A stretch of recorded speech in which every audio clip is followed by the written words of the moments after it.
Radiant team ban. Well, LGD's got their work cut out for them. They got to go 3 in a row if they want to bounce back from Zenith taking games 1 and 2 here in our best-of-5 finals in Monthly Madness Asia, featuring 2 of the most unbelievably skilled teams on the planet. I'm AC, joined by Draskell for the broadcast. And yeah, Zenith has looked good, man. Game 2 especially. Their coordination, the way they were able to just arc into their... They hit their sweet spot. And I really love that you used the phrase timing attack, by the way. I was a StarCraft 2 guy before Dota, so of course that has a special place in my heart as a phrase. But it really was along those lines. They just... All of their heroes arced together to hit this beautiful sweet spot where Morphling was felt unkillable, and they executed perfectly in their first major tower fight at the Tier 3 and just won the game outright with it. Just beautiful play out of Zenith. LGD didn't take it lying down. They looked good most of the game. They were very, very, very close and in the game pretty much the extent of things, but that last battle they just couldn't get to go their way. Ice, Ice, Ice. Looks like it's going to be playing Invoker again, and I would be scared if I saw that at this point based on what we've seen so far. Well, the bans this game are looking pretty standard, which is a little bit strange considering this best of 5 so far. Darkseer, Brew, and Naga all banned out, so those are like the very, very threatening mid-game heroes especially. And Naga didn't quite work out for LGD so much last game. He kind of got picked apart by the Disruptor, and maybe just not accustomed to playing against it. I mean, I know it's in Warcraft 3 Dota and everything, but you have to understand these teams are pretty much committing full-time to Dota 2 now, and they kind of fall out of practice. You have to play a lot against specific lineups to be accustomed to what they can bring. And there were often times that game where I felt like LGD had just been a little bit out of touch with what Disruptor can really do. Yep. There was 2 or 3 instances where heroes got picked off where they had no business being where they were, and they just weren't quite ready for the influence that a Disruptor brings to a team fight with the utility of Glimpse. So hopefully they can kind of avoid that if Zenith wants to go with another Disruptor pick this game. Right now, Invoker first pick, like you said, Ice Ice Ice going to be playing that, and this is kind of the make or break for LGD, man. There's so much pressure riding on this, and if I'm in Zenith's shoes, I want to pick a very safe lineup that we've run 100 times and try to play a straight-up game and just take the third game sweep. No, I agree with you completely, and to tell you the truth, it looks like LGD's kind of doing that too. Enigma, very strong pickup. Picked up with Chaos Knight, gives them wide open. I mean, Enigma's just one of those heroes that can run almost anywhere. You can put him in lane with somebody else, you can run him mid, you can run him long lane, you can even run him in the jungle for a defensive tri-lane if you want to go in that direction. Zenith taking their time, thinking it over, talking it over, what they're going to bounce back with for their second and their third picks. Tidehunter's still around as well. Let's see, who else? Enchantress is actually going to be picked up, and Sand King. I'll tell you, man, Sand King has had so much value throughout Monthly Madness Asia, but in today in particular, the best of 3 between LGD and IG, and now between Zenith and LGD, Sand King has very rarely survived the first ban pick phase. People really love stuns, man. Like, this is a game of stun. It's a game of having good early games, so... With that being said, Sand King brings a lot of that to the table, and the way they run it is a little bit interesting. A lot of the Asian teams favor putting him in more of a support role, and I personally feel like the North American/European way is slightly better because it gets him the early levels faster. He gets his epicenter up in his max rank of Burrow Strike, but it's all preference. I mean, you can make anything work. That's what makes Dota Dota. So in terms of my opinion versus Zenith, Zenith is obviously... They're doing amazing. I mean, they're just crushing everybody they go against, so far be it for me to question their tactics. But I think at this point, Zenith picking something not really 100% orthodox, I would say. Enchantress, every time I see that, I want to say aggressive jungle, because that's what the hero's niche has been for the last couple of weeks, at least in terms of the competitive scene. And we might be looking to see that, but Shadow Shaman is the one that I'm kind of looking at going, that's a little bit strange, considering that it's in the first 6. Now, Shadow Shaman... Wouldn't be that surprised if this was like 4 months ago to see that in the first 6. I'd be like, okay, that's pretty standard. But nowadays, not so much, and LGD probably going for something like a kind of heavy support as Shadow Shaman, who once he gets level 6 can help with the push, and it's a really, really strong utility to have in a support hero. Well, we'll see who they're going to pick up here. I'm sniffing a Morphling or even a TA, really, depending on how they wanted to run their lanes. I think those 2 heroes, both surviving to this point, would fit in well with what Zenith is up to. But yeah, I'm with you on the Shadow Shaman. I mean, to put it in perspective, the first ban coming out after his pick, or second ban, I should say, was Shadow Demon. So they could have had a Shadow Demon as opposed to a Shadow Shaman and opted for the latter, rather. That tells me, they're going to be looking to push, and they're going to be looking to shut down push more than anything. That's what Shadow Shaman excels at. He's really good at isolating heroes, taking them out of fights, and of course his wards allow you to just set the battlefield basically wherever you want it to be. If he can beat you to a tower whenever LGD's looking to push a tower, he gives them an inherent advantage that even with heroes like Sand King, like Invoker, and whoever else they want to tack on here, it's just a problem that you have to deal with. It falls off a bit the later into the game you go, but it's never anything you can just completely ignore. Early on and in the mid-game, it is just a force to be reckoned with, and is going to give LGD the potential to set the pace for the majority of the game. Now, Enchantress, kind of a curveball. She's fallen off a lot. She's kind of waned, and there's the Morphling pick. I think that's to be expected. TA normally excels in mid. We've seen her run safe lane once in a while, but yeah, with the Enchantress, most likely going to be an aggressive try. And Invoker, of course, is the obvious mid. So Morphling, solid pickup there. Gives them mid and late game potential, so long as they can keep him safe. But, yeah, I mean, it's LGD is going to have a chance to set the pace.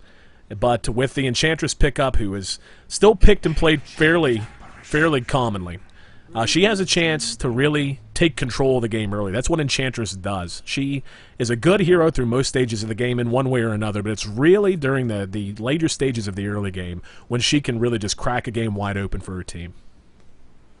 Once she gets her 6 up, Impetus does a ridiculous amount of damage. It's pure, which is interesting because of the fact that BKB actually blocks it because you can't use Impetus on magic immune targets, so that's a little bit strange. But other than that, I mean, like you said, she's reliant on kind of having a pretty decent start. After seeing the Morphling pick, though, with the Sand King, I think there's a less likelihood that we're going to be seeing an aggressive try, mainly because Sand King is their initiation stun, and as we've said oftentimes, a low-level Sand King's initiation range is pretty low. Oh, yeah. So unless somebody gets horrendously out of position, they're not going to be able to just walk up and pick their team fight when they want it. They probably could apply some pressure to the tower, but it's not like they're going to be going up there, you know, guns blazing and being able to kill somebody and then get a tower because of their initiation. They just don't quite have that feel. Right. And picking a CK and an anti-mage on the same team. Now, CK is a hero who does have a very good early game considering he can be used as a carry hero, but AM is pretty much a liability. I mean, that hero can't do a whole lot of anything until the later stages, or at least until he gets something like a Vanguard up or a Manta if he wants to go for the defensive build.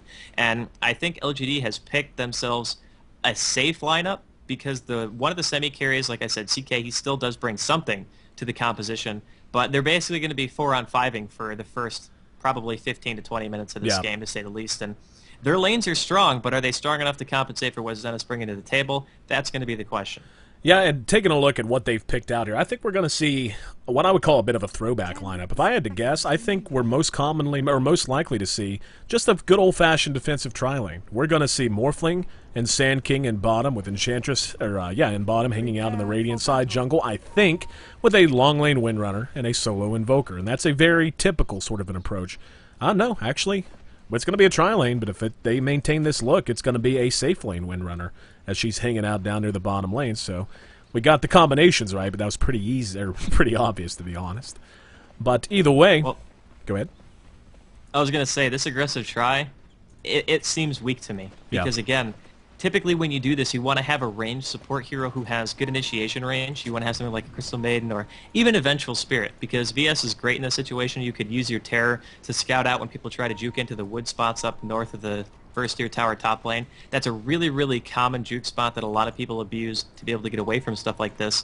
And they're going to try to go for a quick first blood, have everybody positioned on the left-hand side of the lane, try to catch somebody when they come out to creep. But I'm pretty sure that they're going to run into a Rasa and an Anti-Mage, and getting a kill on that particular dual lane is going to be pretty tough in itself. I think we're going to be having the Morphling farm up, and then probably Freedom just go to the offensive jungle side and maybe mess with the Enigma a little bit. But that's pretty much it. I mean, Zenith's lanes, I feel, might actually be weaker for the first time in this best of 3 than LGD's. You definitely get the impression they're rolling the dice here. For this to really work out for them, they're going to have to get a couple of kills. Not to say that they're not going to be able to get some CS and do okay, but for this to really grant them any kind of a true lane win, well, let's see. Morphling's moving down through the river. He's going to be spotted by the wards. He is just going to dip on back, so just taking a look to see if there's anything there. But Enchantress moving through the secret shop area now. And it's definitely going to be an interesting early game. Shadow Shaman playing pretty much by himself, so going to be Sylar on his lonesome for a large part of the time as Shadow Shaman stacks and creeps in the jungle. Down in mid, Yao and DDC look to be duo laning mid, and Enchantress is kind of in that general area as well. We'll see what Freedom wants to do. Invoker has skilled Exort first. No surprise there. Given it is a duo lane, he may end up putting a couple of points in Quas to follow it up. And Loda going to be taking the abuse from Zhao 8. We've seen this matchup. Enigma just kind of eats Windrunner's lunch for the most part. Yeah, it's really tough in this position. I mean, even if he is in the safe lane, he's not really going to be CSing too well. I mean, he's got 3 compared to the 1 of Zhao, so he's doing actually a pretty good job. And I was not really looking at the minimap too closely because I thought that Dark Green was actually Enigma, and it's not, so Enigma's soloing bottom like you just said. So when I said the Enchantress is going to be messing with the Enigma, I meant nothing because the Enigma's obviously not in the enemy jungle. And this is also a best of 5, not a best of 3. And it just shows that I've already been up for 8 hours. That's basically what I'll say. Yeah, we've been casting for coming up on 8 hours. Some of that spent dealing with issues, be it connection issues on the side of the team. Oh, wow, Sylar taking a lot of damage. Is actually going to have to blink in the wrong direction. Does manage to pop himself a salve, but now XY's there as his Enchantress. Enchantress's enchant is off, but here comes the Sunstrike. Misses. Sylar able to blink out of range just in time. And Stomp does land. Here come the creeps, and here comes the Burrow Strike. Sylar managed to get away from most of the damage, but one good Centaur Khan, who doubled back and took a unique path through the jungle to catch him in the river, secures first blood for Zenith. And it seems like every time in the pregame when we talk about Zenith having one imperative that they need to execute, such as getting a kill in an aggressive trial lane where they really don't seem favored, it seems like they always hear us and go, oh, okay, then thanks for the advice, guys. We got it. It's fine. Don't worry. We'll just make Sylar blink to the other side of the map away from his tower and then get a first blood by having a Centaur run all the way through the jungle and catch him in the river. Like, how does that even happen? Like, that's what I mean. Is like, if there was any other tri lane here, the Animage would have been dead like days ago. But because of the fact that they have Sand King, I mean, he has a level 1 stun. It's 350 range. That's nothing. That's Morphling's auto attack distance. So just to give you an idea of how close it is, you can look at it top lane. It's not far. No. So in order for him to die, he had to really get caught. And I mean, you can't ask for a better start for Zenith. That's a lane that I don't think they should have killed a single hero in. Well, and as you point out, just the random little things. As he was running away, one creep just happened to aggro onto him. It was a ranged creep who threw one little auto attack that cracked his salve early. In middle, ice, ice, ice. Unfortunately, not liking the ice of Yao. Gets locked down. Oh, wow, now DDC's going to drop, and this is what they want out of this Enchantress. This is what we were talking about. They get 1, but 2 kills go to Enchantress there. This is what we were talking about, Drasko. If you're going to play Enchantress, this is what she needs to be doing because this is what she excels at. Getting out, being active, moving from lane to lane, putting pressure on the other lanes, and just screwing up every plan that the enemy happens to have. Beautiful play so far out of Freedom. And, yeah, Freedom's pretty good Enchantress player. I mean, he's already got 3 kills. It's 4 minutes into the game. He's doing all right. Decent, you know? He's doing all right. Not a bad start. I don't know. This start for LGD is the complete opposite of what I was expecting. Again, they had the dual lane mid against the Invoker. They got the kill right there, but the reaction from Zenith was just so perfect that they knew exactly what they were going to do before they did it. And that's kind of something where if you know what the other team's bringing to the table, then playing against it is significantly easier. And that's especially true in Dota because you know when they're going to be at specific places. I mean, jungle ganks especially are a little bit easier to predict. There's no pure jungler this game, but in a lot of cases, you know when it's going to be coming. And once they got to level 3, the CK and the A both said to each other, okay, let's go for this kill. And it just happened that the Enchantress and XY were both on their way there already. So really well done so far by Zenith. And this is a situation where LGD now has to try to compensate for something because the bottom lane is going okay for them. It's not going great. Loda's actually winning because he is in his safe lane. He took quite a bit of damage, but because he's always at his tower, he doesn't really feel threatened of death. You know, he can always have somebody TP if the Enigma ever gets too aggressive. So I think that this early game, man, Zenith, I don't know, man. Every time I think that they might have done something to put themselves in a bad position, they just prove me wrong. So Zenith is a scary team, man. We've casted them. This is our 3rd time casting Zenith now. 16, no, this is our 4th time casting Zenith. And every time we see them play, it seems like they do this. They pick a lineup where you go, well, maybe this is the time that they hang on. Sylar's going to be burrow struck, and now going to be netted down. In comes the Sunstrike as well. He blinks, but not before taking a lot of damage. He's enchanted. HY, waveforms ahead to get the kill. Now DD can do nothing but hide and hope. And yeah, HY seems actually disinterested in trying to get a kill on him right now, even though XY's there. Hang on, here comes DDC, looking to pay back his buddy. Reality Rift secures the kill. HY moving south. Going to be spotted by Yao. Sylar back for blood. Banging on Morphling, the whole team more or less is here. Morphing Strength, Ether Shock allows the kill to happen for Chaos Knights. So they execute fairly well, but a little too deep in enemy territory, overstayed their welcome and paid the price. Oh, Ice is dead too. That's a pretty bad death, considering the fact that you just saw 3 members, if not 4 of LGD, chase the rest of your team out and kill them. Yeah. He stood mid with no boots and basically died for no reason at all. He's only got 10 CS, he's 0-2. Bottom. So really rough start. Good shackle shot, locks Zhao in place, followed by a burrow strike, and that's the same thing basically, just a free kill more or less. Just getting a little too close to the tower, allowing the TP reaction to get to him before he can react. 5-4, LGD slugging it out, giving as good as they're getting from Zenith. Zenith doing pretty damn solid in terms of last hits, but then again, so is LGD. They're keeping it close there as well. 34 last hits for Windrunner's probably the mark that deserves mentioning, given that she has been up against an Enigma. And generally speaking, Enigma does eat Windrunner's lunch. Just hasn't been the case here. Just good game sense. Being in the safe lane helps a lot. 27 last hits from Morphling as well. That's closely followed by Chaos Knight on the other side of the river. And yeah, I mean, we'll take a look at the goal graph. It's in favor of Zenith. Pretty well expected. But, you know, at this point, Enchantress is just off to such a good start. If they can capitalize on the start she has and really make it work, as you pointed out, when she hits 6 and Impetus comes out a lot earlier than it would have in most circumstances, Zenith is going to be able to really, really apply some pressure to LGD, and it's going to be tough for them to hold. It's especially good when you have an Enchantress against an Animage because it bypasses all of his innate armor and his magic resistance. I mean, he doesn't have any ranks in his spell shield right now, which, in all honesty, is just a flat-out blunder.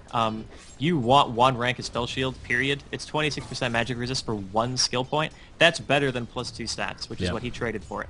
So, with that being said, a little bit of a misplay here by Sylar. I don't see any reason to not get 1 rank. Typically, people, if they were going to go stats, they'll go 1-1-1. Okay, now he did just get it at level 5. Okay, so now he skilled it up, but even not having it that late, that waveform that HY did on him on the top lane, I was wondering why it did so much damage, and that's the reasoning. We might have another dive on top lane. Yep, net on DD. No follow-up, though. Looks like they thought better of an Enchantress and Sand King, both in the vicinity.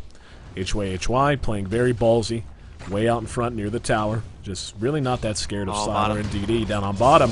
Gonna have a black hole blown, trying to catch Loda. Loda making a run through the jungle, just no damage follow-up. Eidolon's not quite high level enough, only level 3. They do a lot of damage. They hadn't split, so there was only a couple of them as well. Loda able to make it away. Now paying it back a little bit. Gonna last hit on those Eidolons.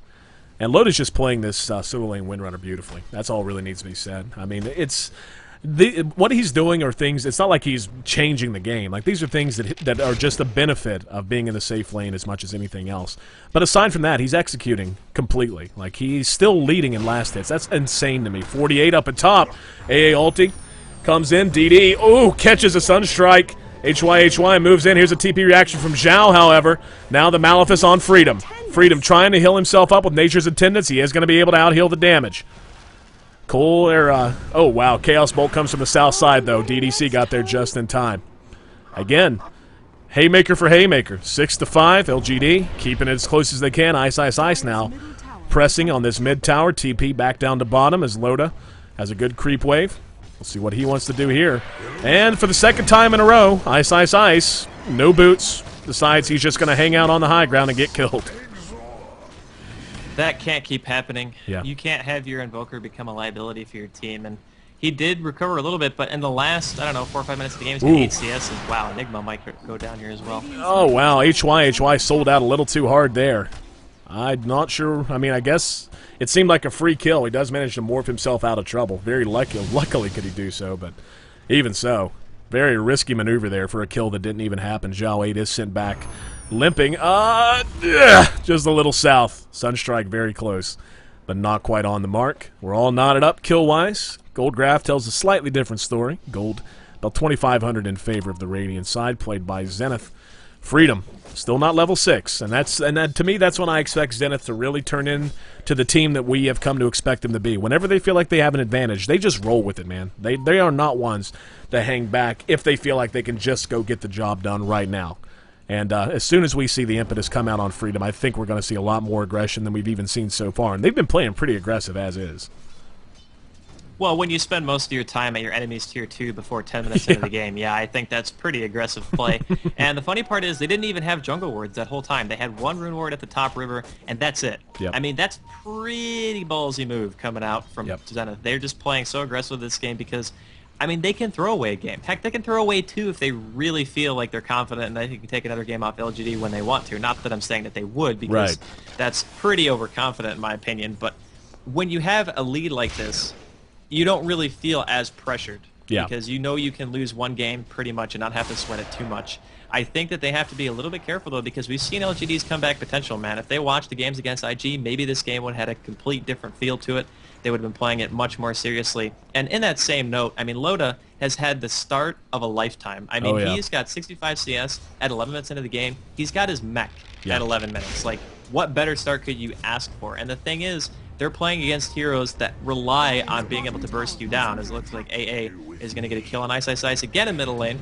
So that is the 4th death for him. I actually think he's almost all of his team's deaths at this point, if not more than half.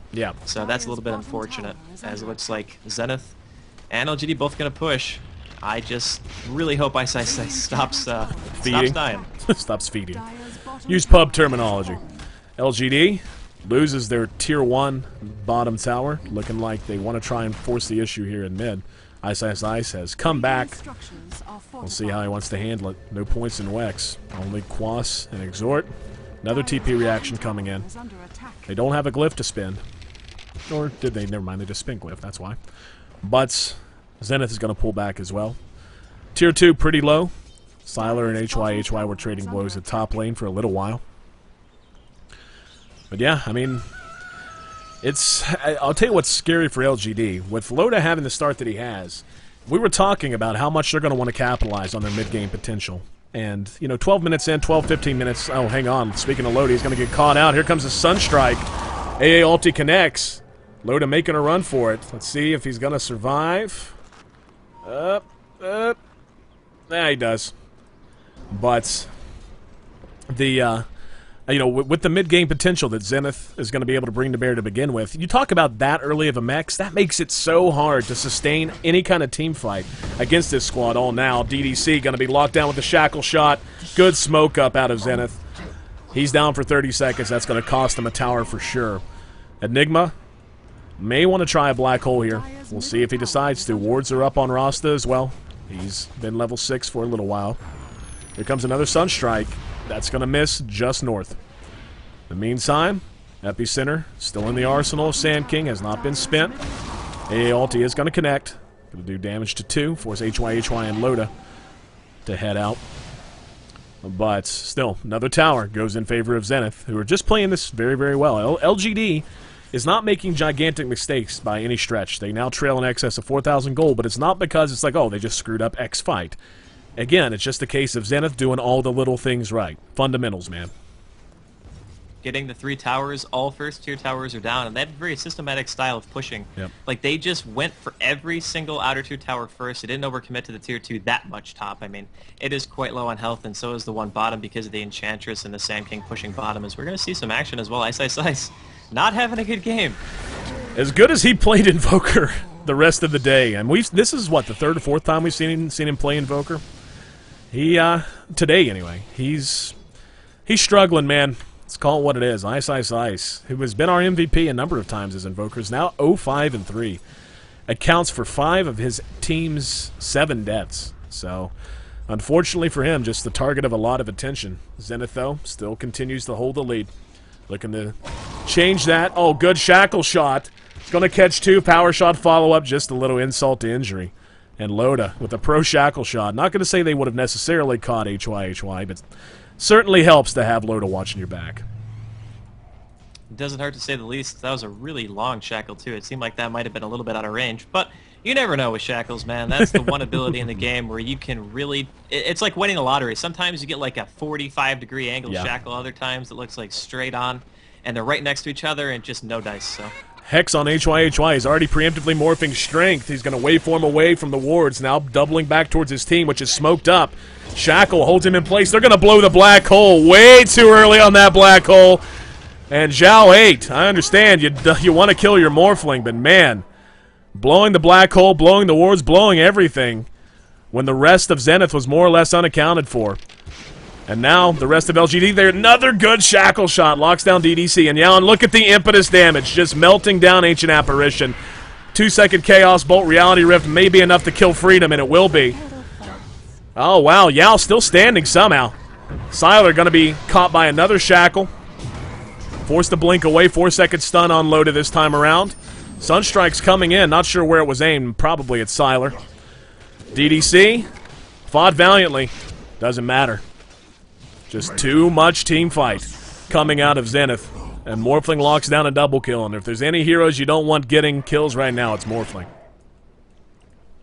Can't be any more true, especially when it's HY playing the Morphling. I mean, he did an excellent job of baiting right there. The fact that Zenith took the path that they did, they walked to the high ground straight up from the river. They didn't go to where the mud golems were, where the ward was. They walked all the way around towards where their ward is, right below the typical like hill ward spot by the tier 2 top. I mean, they had no way of knowing that that was coming. They just completely flanked them, and they got blindsided. There was no way they were going to win that team fight after the Black Hole was used prematurely. Yeah. And again, just really great movement so far from Zenith. They've managed to, once again, somehow surprise me in a way that I didn't think it was possible by having a great start in a game where I thought that they would have a very rough time in the laning phase, even getting kills and stuff like that. But as soon as Siler died for First Blood, I was like, well, my theories are just out the window. Yep. It's one of those things, man. It's before the game. As soon as we saw the lanes line up, it's like, well, obviously they're going to have to get some kills. They're going to have to really make the aggressive tri-lane live up to its name. And they're going to, hang on, speaking of aggression, LGD's going to catch them, but oh, the Burrow Strike catches 3 into, oh, Sunstrike's going to be a little bit off. Impetus doing good damage from the backside. Down go the wards to secure their escape. Holy crap, how did he even see them? I'm looking for a sentry ward. I mean, did he just, was he that quick? I didn't even see them decloak before he burrow struck. He had to have, because smoke was off, I think, pretty far away in comparison to how close you have to be for a level 4 burrow strike. So I'm pretty sure it was just his reaction time. And they got the courier too. Are you kidding me? Are you kidding me with the haste rune on the Windrunner? Just everything is going well for Zenith right now. Yeah. I don't think you can ask for more of a better start. It's 18 minutes, and it's close. LGD is not, it's not like LGD is rolled over here. I mean, the gold graph, 5,000, that's not that much, but Zenith just has this unstoppable feeling half the time. And LGD, when they're playing pretty much anyone else on the planet, has that feeling too. We got a good look at that in our first best of 3 of the day. They just really felt like they were out of reach of IG, even though IG took game 1. In games 2 and 3, they just felt like they were playing in another orbit almost. And Zenith has that feeling right now. Every time it comes down to execution, Zenith gets the job done. Every single time. Loda banging on the tier 2 bottom tower. Ice, Ice, Ice, struggling this game, joined by Freedom. All looking to start a fight. There goes off the AA ulti. It is going to catch 1. But, or no, actually, not going to catch any. But, yeah, I mean, LGD is really hanging in pretty well. Anime just got okay farm. 75 last hits coming up on 19 minutes. Not great. Bottom too. Yeah, look, Ice, Ice, Ice is... Oh, no, never mind. He got the kill. I was going to say, I thought he died again. He's dishing it out this time, man. First time this game. But, yeah, I mean, we'll see. I mean, Zenith feels like they should be a bit more aggressive, but it's hard to argue with results. They're playing it just right. They're aggressive. And did he get another kill? He, I don't know how that shackle even latched, but Loda managed to get a shackle in the base on a range creep on the AA, and the Forged Spirits were being microed on him, and he died to 1 Forged Spirit basically at his throne. Yeah. Yeah, that's, okay. 12-9. Now the score, but again, it's, Siler is going to go ahead and engage on HY. Turns, begins to fight it out a little bit with him, having his mana burned down, though. But safely near his tower now. LGD is not doing horrible. I mean, they still have 2 tier 2 towers standing. Much better shape than they have been before. But, and there we go. Couldn't make it through a game, could we? So hopefully... And look at the manner coming out from LGD, though. Even though they're down 2 games and they're technically losing what could possibly be the last game of the entirety of Monthly Madness, they made it to the finals, and they're still mannered enough to pause the game when Zenith disconnects, and not even just one member, but every single member of their team, as we have seen for, I think this is the 4th or 5th time today. Yeah. I don't know if you want to count the one in the lobby where we couldn't get anyone in the game because they were all offline, but whatever is going on. It seems like everything is conspiring against them, and no matter what, they just will not be told otherwise, man. They're No. looking to win. They're looking to win it all today. Absolutely. Thanks for joining us, guys. If you're just tuning in, I'm AC, joined by Draskell for the broadcast. This is game number 3 of our best of 5 grand finals for Monthly Madness. Asia Zenith taking on LGD. Zenith leads this series 2-0. LGD with a long, long road ahead of them, trying to get themselves back into this series. And it starts right here and right now. CK, once again, this is, I don't know if this is inherent in the champion or if it's just mistakes that are being made. It seems like every time we see CK anymore, we say the same thing. He's got okay farm, but not great. He's lacking an item that he really needs to be relevant in the next 5 to 10 minutes. He's got drums, that's great. Drums, great item. And help out CK a lot in a lot of ways. Drums, bottle, and treads, however, are not enough whenever you're going to be up against what Zenith is going to be bringing at you. Windrunner with an absurd start had a mechs, basically had mechs on the 3rd creep wave or so. It's how it felt anyway. 102 last hits from Morphling. And again, that's what I would call not great but good. Not great but good farm. 60 last hits at 20 minutes is not great but kind of farm. 130 last hits as well for Enigma. He's hanging in. Got his mech soul ring of Basilisk up. Ogre Club working towards his BKB. That's where CK wants to be right now. But he's just, I mean, I guess he could technically buy an Ogre Club right now if he really, really wanted to. But between Enchantress getting off to an amazing start, and when I say amazing start, we're talking 4-0 at one point. He's died a couple of times since then, and 4-0 for 4-1 for Morphling, I should say. I think he was 1-1 at one point, then tacked on 3 more kills. Between Morphling and Enchantress both having great starts, between Windrunner having a mechs unbelievably fast, continues to have it, and of course Sand King doing what Sand King does, stunning folks and blasting eppies, LGD is really going to have to rely on Chaos Knight to survive the next few moments. Not to say they can't do it. We've seen them take a few fights in their favor already. And it looks like Zenith's troubles continue. Rejoin, now reconnecting once again. No idea what the problem is, but hopefully we can get them back in. And both these teams, I'm sure, LGD is not going to give up. They're willing to play it out. They want to go 5 games and win if they can, but these guys have got to be getting tired. No idea what time it is in that part of the world exactly, but if I had to guess, it's probably 4 in the morning, give or take. And wow. Oh, wow. Okay. Zenith gets back. LGD says, peace out. We're just going to have our own disconnect issue now. And it's been one of those days, man. You can't help but laugh to see what Freedom said. Some men just want to watch the world burn, man. Yeah, it has been one. Oh, by the way, I figured out what caused the freak out earlier. It's the simplest thing in the world. You know what it was? Someone winning. Talking about the... Go ahead. I was going to say, talking about the high-pitched freak out, or... No, I know what that led to that. What caused the initial freak out that made the server on own side stop recognizing the server, and then everything fell apart from there? What caused that? One of our well-meaning admins in the background went in, and while the stream was live, attempted to change the name of the stream. When that happened, XSplit desynced and didn't recognize the authentication credentials anymore, or owned didn't, I should say, because I was broadcasting with a different name, and it caused every problem. One change of one name title caused all those issues earlier. Wow. Yeah. Technology, man. What are you going to do? Never trust technology more complicated than a knife and fork. Moving on. Everyone is back in the game. Hopefully connection issues be damned. And hopefully that'll be the last we have to hear of them. LGD hanging in. Not too far down and out. 7,500 gold separating these teams, which is substantial. 20 minutes, make no mistake. But we've seen LGD take those kind of gold leads and just chew them up and spit it out. 5-man smoke. Yep, Zenith moving up, led by Sand King. Off goes the AA ulti. That's going to catch a bunch. There go the wards as well. Out comes the rock. A lot of damage being done to Zenith, however. They may just want to bail here. Waveform in. XYXY is about to die as well. Black Hole catches HYHY, taking a lot of damage. And down it goes. And that's exactly what we were talking about, Dras. Oh, they're even going to get Loda. Yep, there's the mana break. 4 for 1 trade. Yeah, 7,500 gold. Pretty substantial lead, except when it's LGD, who have shown time and time again that they'll just take that and say, "No, we're just smart enough that we can make that not matter anymore."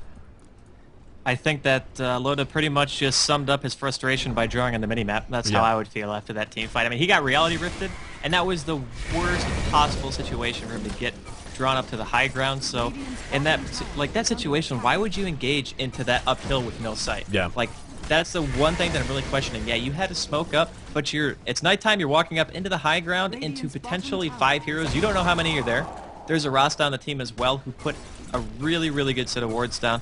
It choked everybody off, and they couldn't do anything about it, so they're going to get Roche out of it as well, man. That was a really huge turnaround for LGD. They desperately needed that. Stops a lot of momentum coming out from Zenith, but on the flip side, the Morphling already has his Ethereal Blade. He had it at 20 minutes in. He's still 5'2" and 100 CS. I mean, he's not hurting by any means, but now the Anti-Mage has his Battle Fury. He has an Aegis on top of that. He's going to be feeling fairly confident in farming and catching up and maybe even surpassing this Morphling sometime soon. And the highest farmer of the game is actually Enigma with 110, which is pretty funny to say the least because he was in that long lane against Loda, who was doing quite well in the early phases. But now Zenith is maybe thinking like they might have made a huge mistake right there and that it could potentially turn this game around.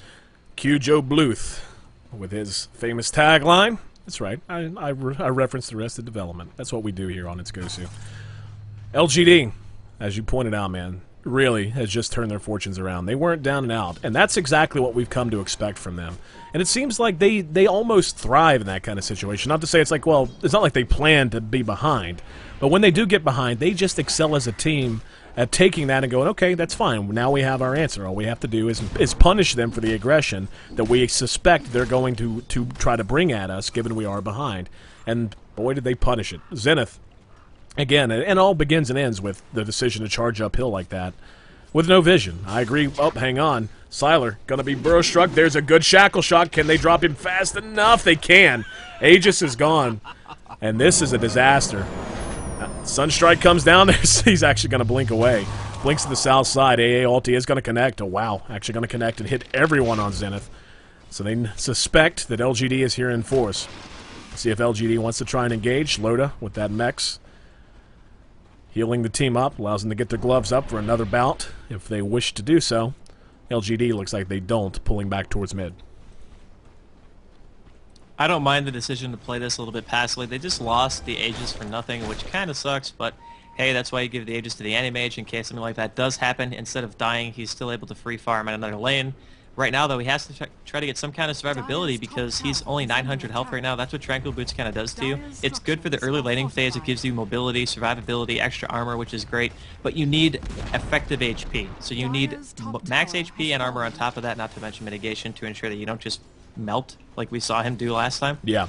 And it's actually fortunate for him that he got away from that gank because honestly, I thought the Cold Snap was going to come out straight away from Ice Ice Ice. I don't know if he didn't have it invoked, but I thought it was going to come out so the Burrow Strike actually had time to go off, but a little bit of a mistiming right there. Maybe they weren't just spam clicking on where Sylar was going to be resurrecting because you actually have to click and target the blink to go somewhere, whereas you can have the Cold Snap preloaded and just have it ready to click on him, which should technically be faster than him having to blink and click somewhere.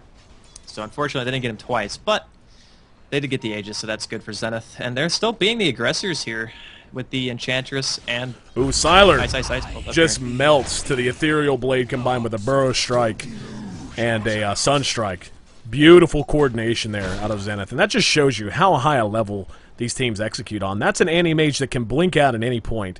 And just the pure damage output from the Ethereal Blade and the stun, of course, of the Burrow Strike, enough to melt him down immediately. Beautiful play there. Getting him off the map, keeping him from farming, keeping him from being there to defend and to move around the map to keep vision, to do what Anti-Mage does best. Just a big, big deal for Zenith, who, as you pointed out, I mean, they kind of gave away a little bit of a lead. Gold still in their favorites, arcing back up now, close to 7,500, not quite where it was before. But little things, man, little things. That's what Zenith excels at, just like LGD excels at saying, you know what, I don't care if we're behind. We're just going to punch you in the face and say, now the gold lead's a lot less than you thought it was. And now, oh, Zhao 8 going to be picked off as well. Morphling uses the Ethereal Blade. After the Sunstrike landed, another good Burrow Strike out of XY. XY plays such a good Sand King, man. We've seen him play Sand King so much, and he's always so good. That's why Sand King is very highly valued by some teams, because a good Sand King can change a game entirely. Yeah. I mean, that hero is so hard to kill, especially as a support. That's why people love him so much, is because Burrow Strike not only is it a good stun initiation tool, but it can help you get out of bad situations along with Sandstorm. No other supports who are strength stunners really have those two abilities in conjunction besides him. No one else has an escape in general if you're an initiation stunner. Heroes like Lina and Leshrac, who are very weak by nature, but they have high damage output. Sand King brings that to the table, and he's durable, and he has escapes. Yep. So that's why we're seeing Sand King more and more in this scene. And again, it's all about the laning phase, and that helps you in the laning phase because you can commit to fights where some heroes just can't do it. Yep. You know, you'll commit to a fight and you'll get in a situation where you have to retreat, or you don't kill a hero fast enough and you have to fall back, and you're like, oh, I can't get away because I'm Lina or I'm Leshrac, or even in some cases I'm Earthshaker. But Sand King doesn't suffer from those problems. Tell you, man, it's another case of a Chaos Knight who still lacks BKB. We're at 26 minutes. He's about 1,000 gold away, give or take, so it's not like he's in terrible shape. But when you have an Invoker, for example, that just built a Scythe of Ice, that's how far ahead. And Ice has spent more time in the well than he has in lane. He died so much early on. And, I mean, even with all that struggle, he still already has out his Scythe of Ice. That's just showing you that Zenith is again, taking what's given to them. And even though he should be struggling more than anything, CK just has not been able to come into his own in the mid-game, and it's really hurting them now. I mean, there's another good Burrow Strike. There's the Hex with the fresh Scythe of Ice, and down he goes. He's going to be down for 50 seconds, and this should be pretty much the word go. Morphling's going to be able to split push top lane, while the 4 push here in mid. Enchantress has up her drums, seems to be working towards an Ags. Makes a lot of sense if they want to try and put this game in the books quickly. HY has the option to go join his teammates in mid or to rotate or to stay at top. Looks like he's going to opt for the former. Very aggressive ward placed down there from Freedom. And Loda going to go ahead and look at this. Immediately, Shadow Shaman dies. That's just what an Ethereal Blade does. That's what happens when Morphling gets this far ahead. Loda pounding away on the tower. Off comes the AA ulti. It's going to catch a few. But the tower's down. Shadow Shaman and Enigma both out.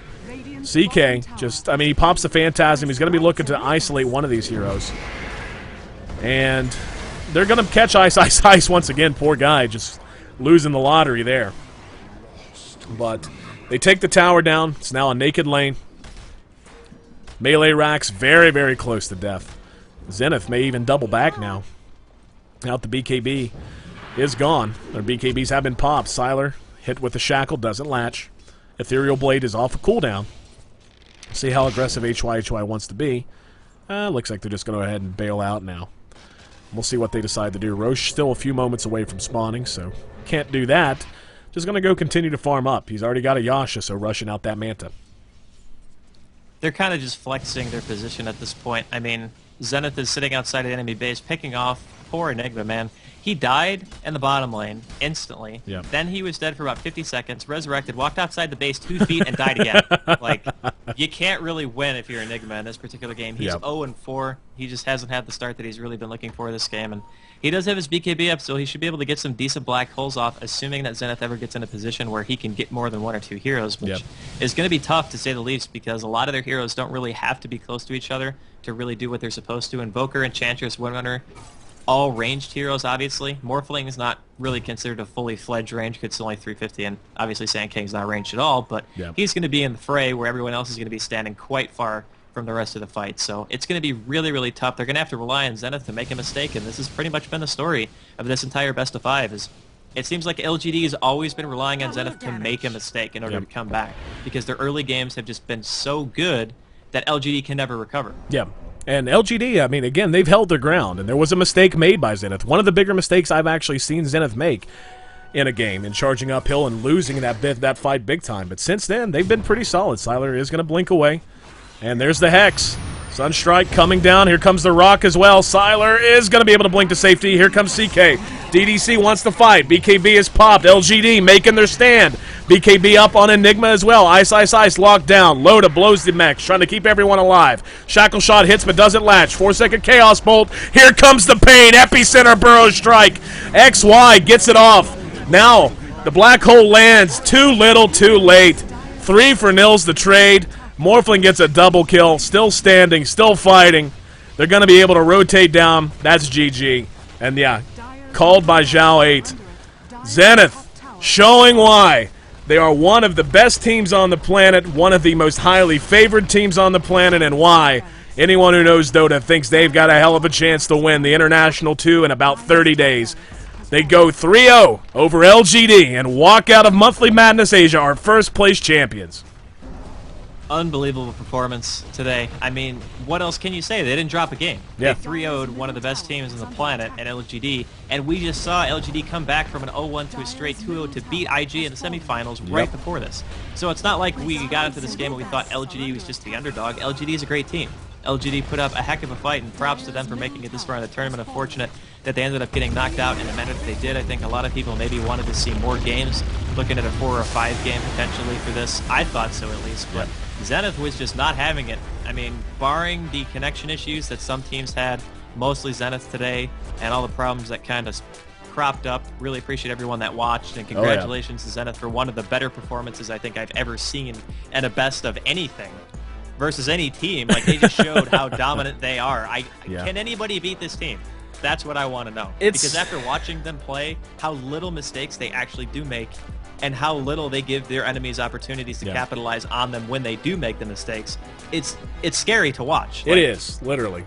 You know, you and I in particular, this is our 3rd season of Monthly Madness. 1 and 2 were the best American and European teams on the planet. Everyone from Navi to MTW to EG on down the line. They even had open qualifiers so we could get teams like Pod and Bottom, who are challenging to be considered one of the top tier teams in the world.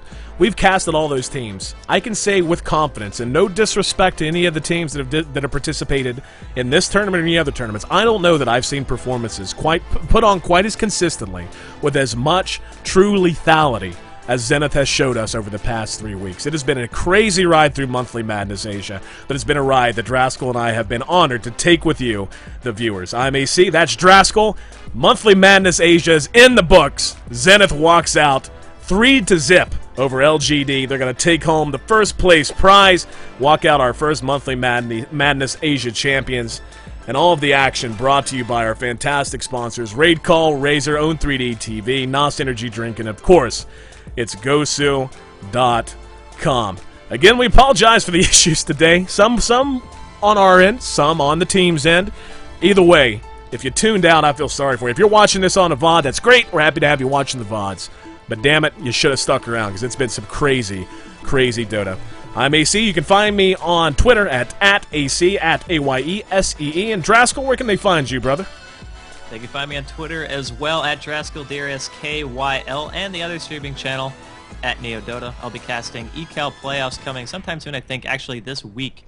So if you guys want to check those out, I believe it's 5 Eastern or 8 Eastern. I'll double check it and make sure I put it on my Twitter before we go live and update that. So if you guys want to check it out, that'd be great, and I'd love to have you over there. Words from a wise man. Our final thanks. Want to thank Gosu Molly, our Lord High God admin, who has put this together beginning to end, has done an amazing job keeping things organized and being just the best admin in the business, literally. Nobody works harder for esports than that guy does right there, and the success of Monthly Madness Asia reflects that as well. Want to thank the viewers from day one to today. If you watched once, great. If you watched every single moment, great. Either way, thank you for supporting us, thank you for supporting esports, and thank you for supporting these absolutely top-tier, world-class teams, all the way from the round of 16 to the championship. Thanks to the sponsors. Again, NOS Energy Drink, Own 3D TV, Max Integration, Team Razer, itsgosu, and of course, Raid Call. We may even have some beta keys left to give out. You have to talk to Molly about that. Not exactly sure. But, yeah, Molly's given out a bunch of beta keys over the last weekend or two. I know that.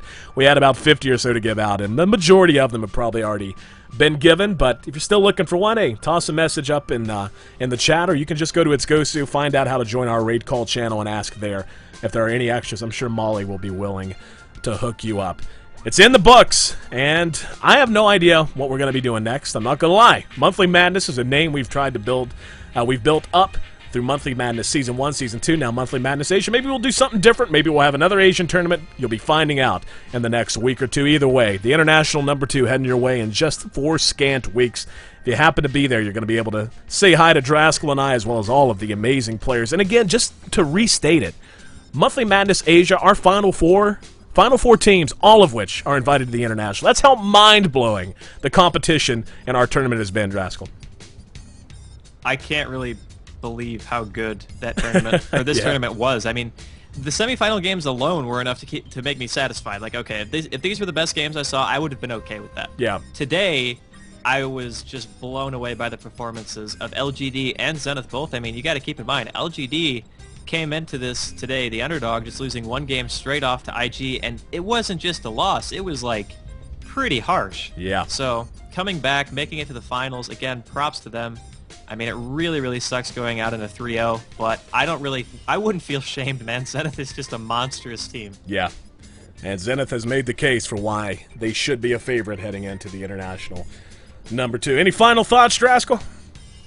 Well, thanks everybody for watching, obviously. I hope you guys had as much fun watching it as I had casting it. And hopefully we guys will see you again in the future. That's pretty much it. Taking us out, this is gonna be Madion's remix of Yelly. Thank you again, guys. Make sure you hit follow here so you can keep up with our future events. Follow us on Twitter. Bookmark it, itsgosu. And now that we're done, go watch another stream. Thank you for supporting esports. Continue to support it. Continue to support Dota. We'll see you guys soon. Take care.